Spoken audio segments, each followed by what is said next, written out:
देखिए स्टूडेंट्स, अब आपका नेक्स्ट टॉपिक है causes of unfavourable balance of payment. इस चैप्टर का ये topic exam point of view से बहुत ज़्यादा इम्पॉर्टेंट है। कॉजेज़ और इसके करेक्ट मतलब इसको ठीक करने के जो उपाय हैं, ये आपके एग्ज़ाम में 110% आएगा ही आएगा, तो आपको इसको अच्छी तरह से करके जाना है। तो इसको मैं समझाने जा रही हूँ कि आपका बैलेंस ऑफ ट्रेड अनफेवरेबल होने के और क्या क्या कारण थे। देखिए, इंपोर्ट ऑफ मशीनरी कहते हैं आफ्टर इंडिपेंडेंस इंडिया में मशीनों का इंपोर्टिंग बढ़ने के दो कारण रहे। पहला कारण ये था कि सेकेंड वर्ल्ड वार में कारखानों में अधिक काम लिया जाता था, जिससे पुरानी मशीनें घिस गई और पुरानी पड़ गई। इनको चेंज करने के लिए हमने फ़ॉरेन से मशीनें इंपोर्ट कर ली।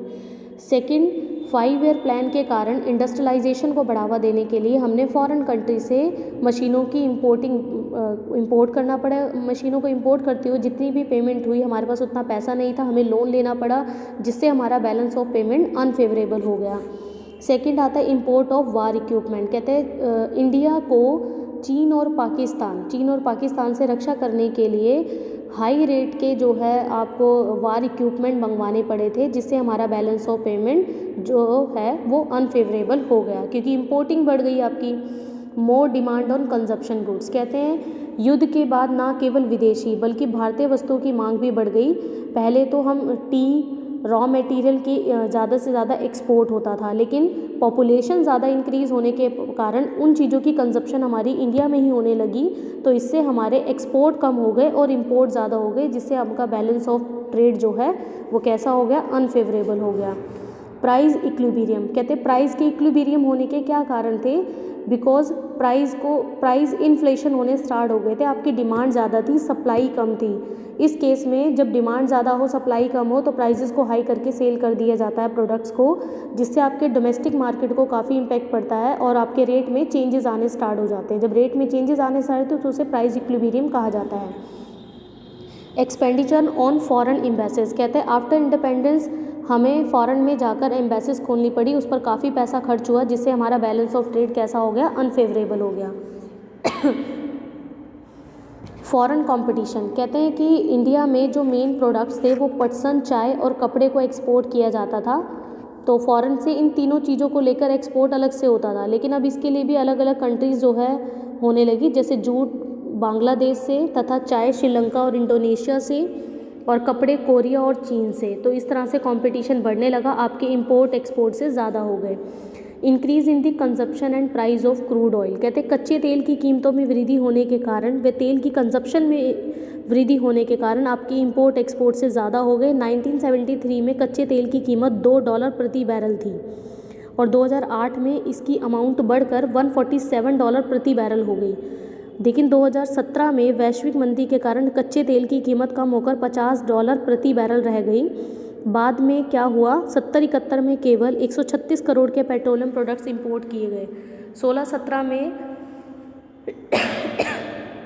136 के बाद 5,82,762 करोड़ का हो गया, यानी कि टोटल आपकी इंपोर्ट बढ़ गए और एक्सपोर्ट कम हो गए। Import of gold. जिस तरह से क्रूड ऑयल की इंपोर्टिंग ज़्यादा थी, उसी तरह से गोल्ड की इंपोर्टिंग बहुत ज़्यादा हुई। गोल्ड के लिए में फॉरेन कंट्रीज़ के ऊपर डिपेंड रहना पड़ता था। इसका सबसे ज़्यादा मेन कारण गोल्ड ही था, जिसमें पहले गोल्ड का शेयर हमें 7.2% इंपोर्ट करना पड़ता था, लेकिन 16-17 में 1,84,380 करोड़ का जो गोल्ड है वो इंपोर्ट करना पड़ता है, जिसके लिए आपको पेमेंट करनी थी, वो आपकी इंपोर्टिंग बढ़ गई। नेक्स्ट आपका पॉइंट आता है कि payments of interest on foreign डेब्ट। कहते भारत ने विदेशों से मार्च 2017 को लगभग 30,60,362 करोड़ के लोन लिए। 16-17 में इन ऋणों पर लगभग 2,32,587 करोड़ का ब्याज विदेशों को दिया गया। इस बढ़ते ब्याज के फलस्वरूप भी भुगतान शेष आपका अनफेवरेबल हो गया।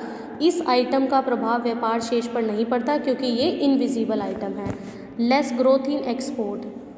ग्रोथ इन एक्सपोर्ट कहते हैं कि सरकार द्वारा चलाई गई विभिन्न निर्यात संवर्धन योजनाओं के बावजूद कई वर्षों में निर्यात आयातों से कम रहे।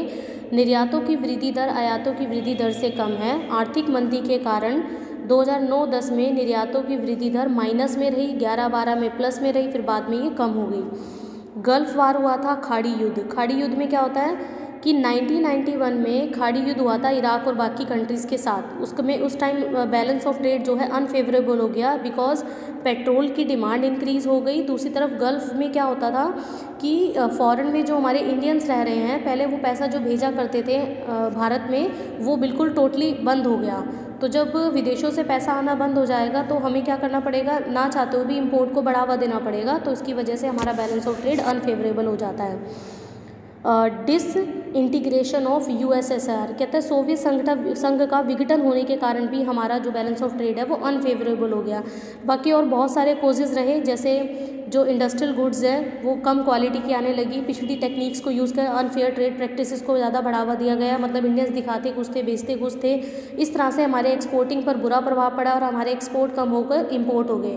तो ये अनफेवरेबल कंडीशन तभी आती है जब आपके इम्पोर्ट एक्सपोर्ट से ज़्यादा हो जाते हैं।